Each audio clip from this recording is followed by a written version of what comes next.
Yo, what's good with the sources over there in the most important war of our time? We need to hashtag stand with Ukraine. And as somebody who is, in fact, yes, ethnically a quarter Ukrainian, I take this stuff very seriously. Yeah, of course. But anyways, no, what's going on with some of the sources that are behind enemy lines, okay? Some of the reporters, the boots that are on the ground, the guys that are just out there fighting for the something. I'm not entirely more money from the United States taxpayer. Okay, it's like legitimately, it's a regional conflict. You fuckers figure it out. I've got my opinions on all of this stuff at the end of the day, and I've laid them out before. Russia has a point. Ukraine has a point. They could figure this out if you just go and sit down at the peace table talks. But no. Zelensky has a couple of cups to go rattle around in a few more town halls to make sure that his golden parachute looks exactly like the one of the former president of Afghanistan. Remember when Joe Biden just decided to willy-nilly pull out of Afghanistan, and then within about a couple hours time the Taliban was right back in there, like the 20-some years were just for fucking naught? That is one thing that I'm never ever going to get over, because hundreds of men died. Hundreds of men died, and Joe, just because he was wanting to get sentimental, tore up the plan to remove the United States military presence, all in service of the 20th anniversary. Fucking dork. Anyways, top Ukraine volunteer soldier revealed to be a fraud. What? Heavily promoted by Adam Kinzinger. What? And Malcolm Nance. I'm just as shocked as everybody else out there. Like, I mean, I thought Adam Kinzinger was one of the good guys that's out there. Hell, he's a veteran. Veteran cocksmoker. And you don't need to have a video of Lindsay the cocksmoker Graham there, even though they make great partners together. Just, over there in the corner. In 2022, Newsweek ran a glowing story about the American man who claimed to be a volunteer fighter, in the Ukrainian army. Vasquez claimed in March of 2022 that he'd taken out 7 Russian tanks. What is he, a muddy farmer's field? Oh my god, didn't you see the video of the tank getting stuck in the mud? Oh my god, Ukraine's gonna win any day. Slava Ukrainia.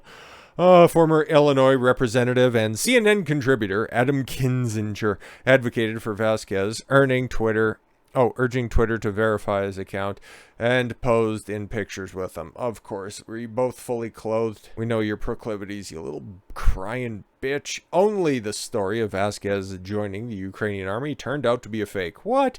Kinzinger's favorite Ukrainian hero just deleted his account after it came out that he's a fraud.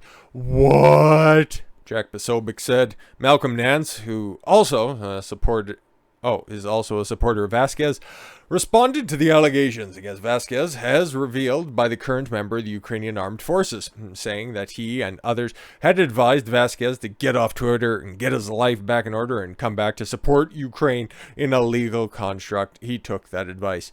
James was not fake. He's not fake. He's not fake. Just shut up. He's a good man who fabricated everything. He was troubled. Yeah, we know, because he's a fucking liar. He was like those other dorks that said, oh yeah, I was in the World Trade Center that day on September 11th. I was there. And then it comes out a couple years later that, you just tried to use that for sympathy points. Great, wonderful, fantastic. You stolen valor. Fuck. Yes, he did a lot for Ukraine. Kind of like how Eliza Blue did a lot for human trafficking. But his challenges to face. Respect what he did do. What exactly? Retweet, like some posts? Like, what are we doing here? Kinzinger said a year ago regarding Vasquez, he's legit, and too many folks are trying to create fake attacks with him.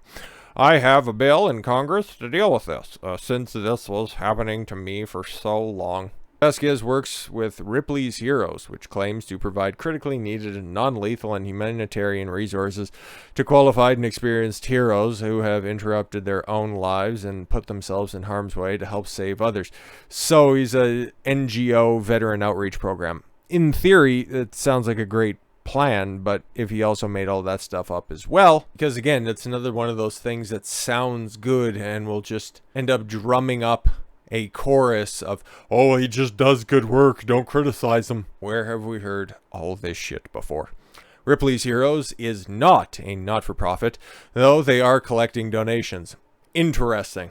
And instead, they have applied for 501c3 status with the IRS, but that application has not yet been approved, meaning the donations are not made currently tax deductible. All right.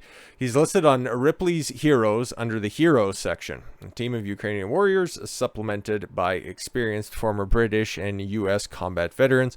Although they are operating without adequate supplies, his team has been able to decisively retaliate against the invasion in Ukraine, followed their mission at, the deactivated account. Ukraine is my new family. Yeah, there he is posing with a couple of bubbas out there in the street. The only thing I like in that picture right there is kind of the office itself. Everybody else, though, I think we see two solutions in frame right there. But anyways, Vasquez claimed that he had decided to pack up and make his way to Ukraine to fight as a volunteer soldier within the Ukrainian military.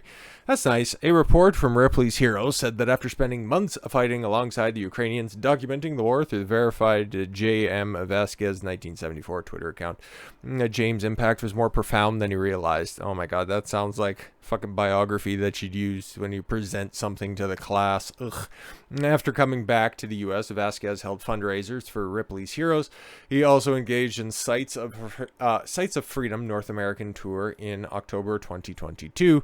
His LinkedIn shows that he's a chief strategy officer for Ripley's Heroes and a soldier for the Ukrainian army. Ugh. In a tweet from a soldier in the armed forces of Ukraine, Sarah Ashton Cirillo posted that Vasquez was guilty of stolen valor. Here's where it gets good. Practice of claiming military valor of one's self despite not having served. She wrote that while she won't release private texts, you probably should do that, confirmed to her in writing that he does not and has not had contact with the armed forces of Ukraine. Oh wow, he staged everything. How adorable. Prior to that, she wrote, a soldier with the armed forces of Ukraine who has lived by the rules of the armed forces of Ukraine, who fought and fights at the front of the armed forces of Ukraine. I'm done with lies. James Vasquez is not and has not been in ZSU. Great. He will not be able to show enlistment papers with the ZSU. It is a rigorous process that requires weeks, if not months, to complete. Invitation letter, background checks, physical and intellectual tests, and a contract for either 3 years or until the end of the mobilization. To be in the ZSU means dedicating your life to ZSU, not coming and going. Was James at the front? Seems so. Was James in the military? No. It is very specific, and there are no contracts, special contracts with ZSU units, only Legion units. I can speak for Legion, I can't speak for Legion, but James was not in Legion. For the sake of avoiding controversy, I stayed out of it. Yeah, well, other soldiers, real soldiers, called him out. I met James 3 times while I was in ZSU. All 3 times he was a civilian. Oh, shit. No kidding. It was shocking to see him say he was going on a mission to Soledar after we already left. Yeah, interesting. A Canadian woman who was volunteering in Ukraine spoke about Vasquez and stolen valor as well. And in the case, it was personal.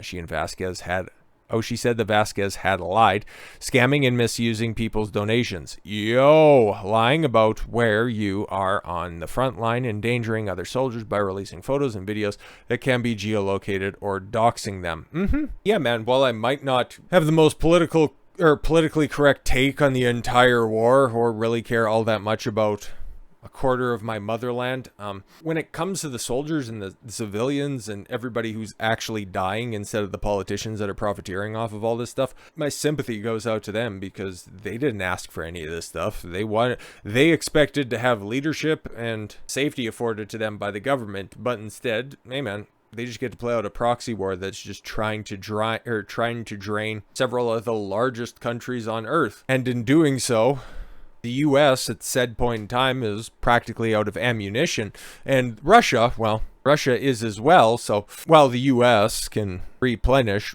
given the fact that you take a look at the stock market and the banks that are still taking a giant shit right now, you take a look at which stocks and which assets are performing extremely well. You take a look at weapons manufacturers and black site military ops, and all of their stuff is up. Funny. So yeah, US is going to be fine. But as for the Russians, they're getting pushed directly into the hands of the Chinese. And I've warned about this, and several other people have as well. It's not like I'd take credit for it. That would be retarded. I would be better off claiming to be fighting for the Ukrainians on the front line because I'm ethnically Ukrainian. Like, just fucking stop. But yo, I've made the claim that if you push the land and the people, and the resources that Russia has into the waiting arms of the economy and connections of China, you have a very dangerous duality that could be emerging. But then there's also another emerging superpower where if all three of them link up, that's going to signal the end of the American empire. Like, that shit's going to be over. And while there's probably some idiots that are out there that's like, good, they've had their opportunity. You don't want China and Russia at the head of this stuff. So if they link up with India, all the people of India, yo man, that's going to be dangerous because that is the largest geographic country, the largest population country, and then the second largest population, the one that's actually booming instead of the Chinese population that is shrinking rapidly, and they have a whole bunch of problems there themselves. China needs land. So does India. What does Russia have? Resources and a whole fuckload of land. So we're getting two people coming together on this one. Because you take a look at that headline. Xi tells Putin change is coming that hasn't happened in 100 years. Fan-fucking-tastic. China's President Xi Jinping told his ally Vladimir Putin that change is coming in a strange farewell message before departing Moscow after meeting with the Russian leader. This comes after Xi suggested that no country in the world is greater than another, specifically noting the U.S.'s political power. These were conversations that were never had in the previous administration, but that's alright. Joe's just muttering something into his cream of wheat before he goes to his 8th nap of the day. Xi told Putin through his interpreter, change is coming, my friend. That hasn't happened in 100 years, and we're driving this change together. Please take care, dear friend, Xi added, shaking Putin's hand before being sent off by the Russian leader, who told Xi to have a safe journey. Seems nice. It's just, conversation between two of the scariest, most powerful men on Earth. Don't worry about it. This small but ominous exchange is likely to raise alarms for the U.S. and its allies. It was reported in February of 2022 that the two Eastern leaders had cultivated a no-limits friendship and that Putin had invited Xi to the Russian capital. Yeah, like this wasn't, oh my God, can you believe what they caught on security camera footage?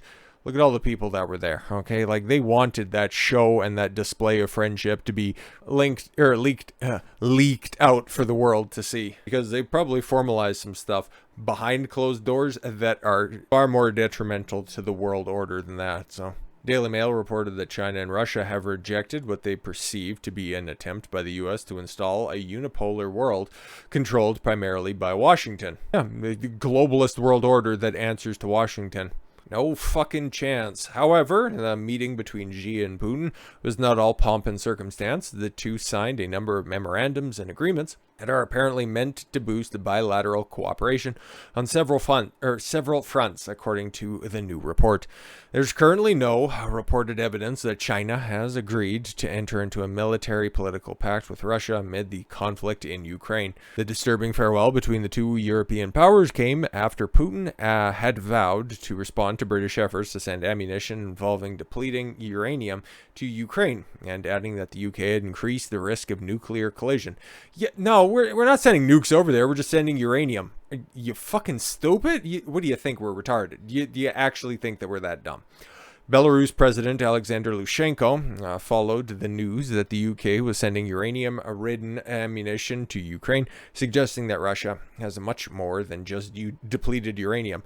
It's the largest nuclear power on Earth. Russia has the most nukes. Like, that's indisputable. Those are fucking facts, bro. And if you want to get zesty in the Ukraine, well, Putin will put that fucking uranium to good goddamn use, bro. And, I'm only 33. I don't want to see the world go that sideways this quick. But it looks like we're heading into something fucking crazy. And what's the U.S.'s solution? Just listening to dumb motherfuckers that claim to be over fighting on the front lines of Kiev. Yeah, just send them another $1 billion and then you can get a proper flak jacket so you can go stand with Ukraine. Fucking yuck. So with all that said, thank you all very much for the gift of your time. I've been Don Consuelo. I want you to follow your gut and get after it. Take care, everyone.